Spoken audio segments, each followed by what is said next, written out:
Se sont lancés dans la course au béton bas carbone pour répondre aux nouvelles réglementations environnementales. Le groupe isérois Vicat a mis au point une nouvelle formule qui devrait permettre de réduire de 30% les émissions de carbone lors de la fabrication du ciment, le principal composant du béton. Xavier Schmitt et Tiffaine Honoré.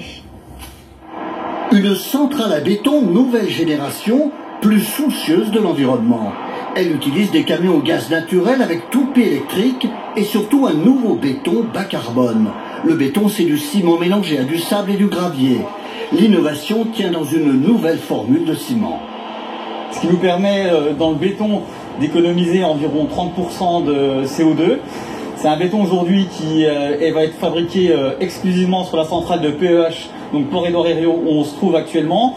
Ce béton-là va être destiné à la métropole lyonnaise.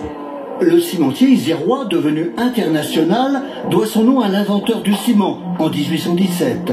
2 siècles après, l'ingénieur Louis Vicat reste un modèle. Voilà, j'ai préparé l'expérience. Le ciment a son grand laboratoire. Les chercheurs décryptent jusque dans les atomes les ressorts de sa composition, ce qu'on appelle le clinker. Du calcaire et de l'argile chauffés à 1450 degrés. Le défi, c'est de remplacer ce calcaire, gros émetteur de carbone. Ce qu'on est en train de faire, c'est de diminuer cette partie de clinker. Donc ici, on va passer de 90% à 70% pour des performances qui restent les mêmes.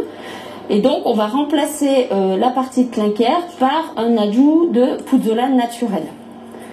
Donc, les pouzzolanes naturelles, ce sont des pierres volcaniques.